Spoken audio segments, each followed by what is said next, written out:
வணக்கம் நண்பர்களே, S J Surya, Ram Charan எல்லாம் நடிச்சு சங்கரோட டைரக்ஷன்ல இந்த பொங்கலுக்கு வந்த படம் தான் கேம் சேஞ்சர். இந்த படம் எப்படி இருந்துச்சு அப்படின்னு சொல்லி பார்த்தீங்கன்னா, எஸ் ஜே சூர்யா ஒரு அரசியல்வாதி, ராம் சரண் ஒரு பர்ஃபெக்டான கலெக்டர். இந்த கலெக்டர் இந்த ஊழல் அரசியல்வாதியான எஸ் ஜே சூர்யாவோட ப்ராப்பர்ட்டியில கையை வைக்கவும் கொதித்தெழுந்த எஸ் ஜே சூர்யா ராம் சரணை பழிவாங்க பார்ப்பாரு.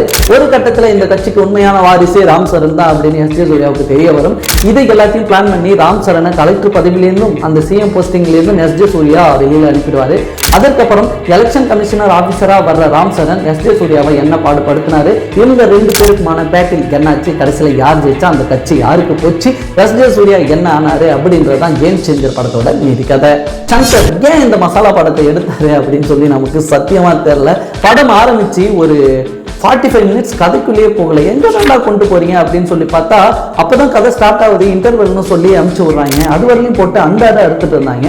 செகண்ட் ஹாஃப்ல பார்த்தோன்னா இவங்க ரெண்டு பேருக்குமான பேட்டிலாவது சுவாரஸ்யமா இருந்துச்சா அப்படின்னு சொல்லி பார்த்தீங்கன்னா ஒரு சில சீன்கள் தான் ரெண்டு பேருக்குமான பேட்டில் வந்து நல்லா இருந்துச்சு. ஆனா பிளாஷ்பேக்னு ஒன்று வச்சாங்க. ராம் சரண், அஞ்சலின்னு எல்லாரும் சேர்ந்து அதுல ஒரு கூட்டு பண்ணி நம்மள பிளாஷ்பேக் கதை இதாண்டா அப்படின்னு சொல்லி முடிச்சு அனுப்பிச்சு விட்டாங்க. அதுக்கப்புறமா படத்தை முடிப்பாங்கன்னு பார்த்தோம். இல்ல, ராம் சரணும் எஸ் ஜே சூர்யாவும் ஏய் நீ பெருசா நான் பெருசா அப்படின்னு சொல்லிட்டு போட்டி போட்டுக்கிட்டே இருந்தாங்க. மொத்தமாகவே இந்த படம் எப்படி இருந்துச்சு அப்படின்னு பார்த்தீங்கன்னா சுத்தமாக லாஜிக்கே இல்லை படத்தில் எந்த இடத்துலையும். டேய் படம் பார்க்கும்போது லாஜிக்லாம் பார்க்காதா, சினிமாவை ரசிடா அப்படின்னு சொல்லி நீங்கள் சொன்னீங்கன்னா சினிமாவே ரசிக்கலாம்ப்பா, ஸ்க்ரீன் பிளே கொஞ்சம் நல்லா இருக்கணும்ல, போர் அடிச்சா எப்படி ரசிக்கிறது, கொடுத்த காசுக்கு ஒர்த்து இல்லைல்ல அப்படின்னு நம்ம கேள்வி கேட்க தோணுதுங்க. அந்த அளவுக்கு படத்தில் பண்ணி வச்சிருக்காங்க. எஸ் ஜே சூர்யாவை நடிப்பை பற்றி நமக்கு தெரியும். ஆல்ரெடி எல்லா படத்தோட கலவையாக தான் இதை வந்து கொடுத்துருக்காரு. படத்தின் கதைப்படி படத்தோட கதை ஆந்திர பிரதேசத்தில் நடக்குது. ஸோ தமிழ்நாடை பேஸ் பண்ணிலாம் சங்கர் இந்த படத்தை எடுக்கல. தமிழ்நாட்டில் இந்த படம் பெரிய அளவில் ஓடும் சாதிக்கும்னு சொல்லி சங்கர் இந்த படத்தை எடுக்கல. முழு நேர ஒரு தெலுங்கு டைரக்டராக மாறி தான் சங்கர் இந்த படத்தை எடுத்திருக்காரு.